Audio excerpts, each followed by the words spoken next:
This is Optimal Health Daily, episode 416, 10 Simple Morning Habits That Help You Lose Weight, Part 1, by Rachael Link with Healthline.com, and I'm Dr. Neil, your host and narrator. Hey there, happy Monday and a very happy President's Day to you for those of you in the U.S. Welcome back to another week of Optimal Health Daily. This is where I read to you from some of the best health and fitness blogs on the web, which is kind of like an ongoing audiobook. Some of the authors include Zen Habits, Nerd Fitness, Ben Greenfield, and lots more. And before I get to today's post, a big thank you to Daily Burn for their support. Daily Burn is the world's leading provider of on-demand video workout programs that you can do right at home. We talk about body weight exercises here all the time, and Daily Burn is a great way to do that with expert-led workouts of every kind, including cardio, yoga, kickboxing, dance, and more. Visit dailyburn.com/OHD today to start your free 60-day trial. Again, that's dailyburn.com/OHD for your free trial. All right, let's get your President's Day holiday off on the right start by jumping into today's post as we optimize your life. 10 Simple Morning Habits That Help You Lose Weight, Part 1, by Rachael Link with Healthline.com. No matter what your weight loss goals are, losing weight can feel impossible at times. However, shedding a few pounds doesn't have to involve a complete overhaul of your current diet and lifestyle. In fact, making a few small changes to your morning routine can help you lose weight and keep it off. We're going to discuss 10 simple morning habits to incorporate into your regimen to aid your weight loss efforts. 1. Eat a high-protein breakfast. There's a good reason breakfast is considered the most important meal of the day. What you eat for breakfast can set the course for your entire day. It determines if you'll feel full and satisfied until lunch, or if you'll be heading to the vending machine before your mid-morning snack. Eating a high-protein breakfast may help cut cravings and aid in weight loss.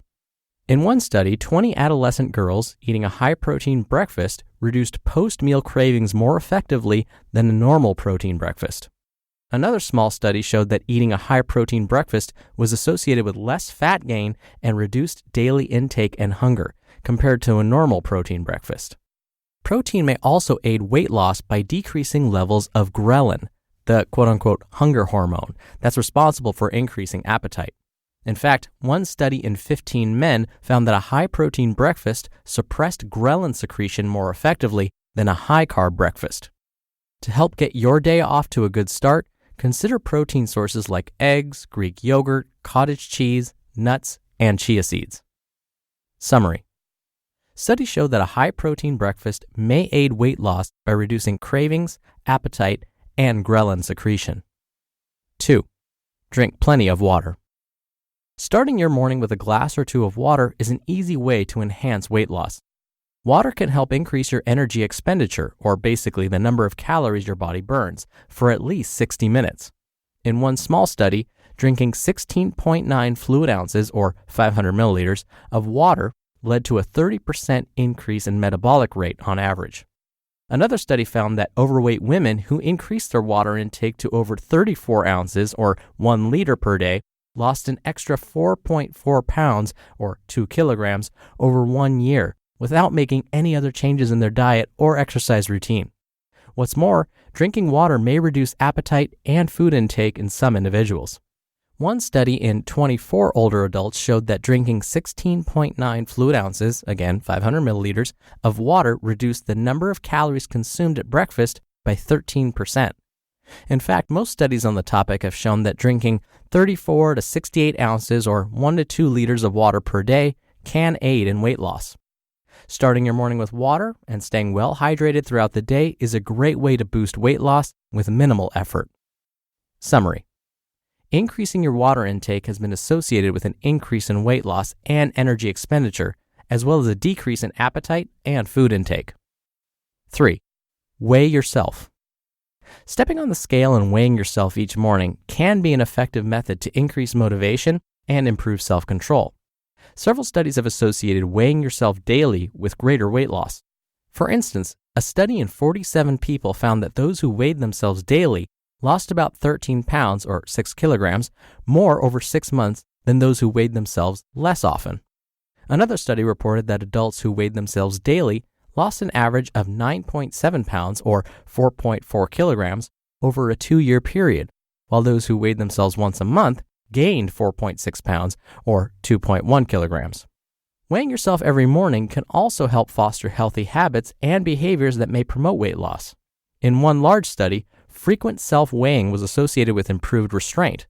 Furthermore, those who stopped weighing themselves frequently were more likely to report increased calorie intake and decreased self-discipline. For best results, weigh yourself right when you wake up. Do so after using the bathroom and before you eat or drink anything. Additionally, remember that your weight may fluctuate daily and be influenced by a variety of factors. So focus on the big picture and look for overall weight loss trends rather than getting fixated on small day-to-day changes. Summary. Studies have found that daily self-weighing may be associated with more weight loss and increased restraint. 4. Get some sun. Opening the curtains to let in some sunlight or spending a few extra minutes outside each morning can help kickstart your weight loss. One small study found that exposure to even moderate levels of light at certain times of the day can have an influence on weight. Moreover, an animal study found that exposure to ultraviolet radiation helps suppress weight gain in mice fed a high-fat diet. Exposure to sunlight is also the best way to meet your vitamin D needs. Some studies have found that meeting your vitamin D requirements can aid in weight loss and even prevent weight gain. In one study, 218 overweight and obese women took either vitamin D supplements or a placebo for 1 year. At the end of the study, those who met their vitamin D requirement lost an average of 7 pounds or 3.2 kilograms more than those with inadequate vitamin D blood levels. Another study followed 4,659 older women for 4 years and found that higher levels of vitamin D were linked to less weight gain. The amount of sun exposure you need can vary based on your skin type, the season, and your location. However, letting in some sunlight or sitting outside for 10 to 15 minutes each morning may have a beneficial effect on weight loss. Summary. Sun exposure may have an influence on weight. Sunlight can also help you meet your vitamin D needs, which may help increase weight loss and prevent weight gain. 5. Hear that on tomorrow's episode. You just listened to part 1 of the post titled 10 Simple Morning Habits That Help You Lose Weight by Rachael Link with Healthline.com. Speaking of habits that help you lose weight, thank you again to Daily Burn for keeping the show running. Daily Burn is the fitness program you can stick with and get results that last. It's usable anywhere on a connected device. That changes the fitness game for frequent travelers, busy parents, and others who don't have enough time to make it to the gym. Daily Burn has thousands of classes for every level, from complete beginners to trained experts. Workouts take less time than the gym and cost way less than fancy exercise gadgets. In fact, they require little to no equipment. You can get a personalized workout plan with expert-led video workouts of virtually every kind. Plus, they stream a new live workout every day, so you'll never get bored. Try it out. You can get a 60-day free trial. And if you need a little extra motivation, they have an active online community where you can share your fitness journey and connect with Daily Burn trainers and members just like you. So visit dailyburn.com/OHD today to start your free 60-day trial. Again, that's dailyburn.com/OHD. And look, I'm always talking about removing barriers and doing small little things to get you to work out. Well, this is a perfect example. You could pull up something right on your phone. You don't need any equipment, and you can get in a quick workout. And I'm always talking about finding those who are certified, who know what they're talking about. Love that Daily Burn employs those kinds of folks.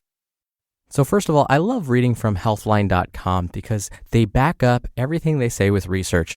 And I love that they specify that it was a small study or a study done in mice or animals, because like I've said before on the show, just because a study says something doesn't mean that it's true. We have to look at how the study was performed, whether it was performed in animals, whether they used lots and lots of people, how old were those people, how did they design the study. Those are important things to consider. So I love that Healthline.com addresses those things. Now, when it comes to water intake, I love that this was mentioned. What we're learning is as we get older, our sense of thirst kind of goes away. We're not as sensitive to it. And so sometimes what may happen is when we think we're actually hungry, it's really we're just thirsty and we just need to drink some water. You may be thinking, well, how much is too much water? Because I've heard that's a problem. How do I know if I'm really dehydrated? The easiest thing to do is, I know it sounds gross, look at your urine. If more often than not, your urine is a pale yellow lemonade-y color, you're good. If it's darker than that, you're dehydrated. If it's clear all the time, you're probably drinking too much water. The risk of drinking too much water is that it messes up the sodium and potassium and calcium that's floating around in your body. So we want those to be in a nice balance. But if you drink too much water, you actually excrete too many of those minerals. So really, that's the best way to know whether you're adequately hydrated. Look at your urine color. So when it comes to vitamin D, yes, our bodies make vitamin D when we're exposed to UV light from the sun. But here are a couple of things to consider. If you're very light-skinned, you may burn quickly. That means 10 minutes in the sun and you're burned. So while many health agencies will say most folks need 10 to 15 minutes of sunlight during the midday in order to get their bodies to produce enough vitamin D, if you burn in 10 minutes, then I would not recommend you do this. Now, what if I just wear sunscreen and then spent 10 to 15 minutes in the sun? Well, with sunscreen, the purpose of it is actually to block the skin's absorption of these very same ultraviolet rays that our bodies need to make vitamin D. So sunscreen is kind of a catch-22. It's protecting your skin, but it's blocking the UV light that your body needs to make vitamin D. Go figure, I know. So if you're light-skinned or live in an area where you don't get that much sun or you're not exposed to a whole lot of sun year-round, you may consider a vitamin D supplement. Or if you live in Southern California like me and you wear sunscreen a lot, you may actually still not be getting enough vitamin D because that sunscreen is blocking that UV light. So if you're kind of concerned about whether you have enough vitamin D, it's a really simple lab test. You can talk to your doctor about getting it done, and they can check for the vitamin D levels in your body, and they can help you make sure that you have good vitamin D status to promote health. That's honestly what I would recommend before trying to stay out in the sun for a long time or trying to take a vitamin D supplement. Check with your doctor first, and they can run a simple lab. All right, that'll do it for the Monday episode. I hope you have a great start to your week. Hope you have a wonderful President's Day for those of you in the U.S. I'll be back here tomorrow to finish up this post and where your optimal life awaits. Hello, Life Optimizer. This is Justin Malik, creator and producer of this show and Optimal Living Daily, the brother podcast of this one. Literally, I'm Dr. Neil's brother. If you like the format of this show, you'll love Optimal Living Daily too, where I also read to you from blogs, but cover other topics like personal development, finance, and minimalism from bloggers like Derek Sivers, The Minimalists, Zen Habits, and many more. So for more amazing content read to you for free, come subscribe to Optimal Living Daily too, and together we'll optimize your life. You've been listening to Optimal Health Daily. Be sure to hit the subscribe button to stay up to date on each new episode, and head to oldpodcast.com. That's oldpodcast.com for a free gift, as well as more actionable tips and resources to help you maximize your potential. Thanks for joining us, and remember, your optimal life awaits.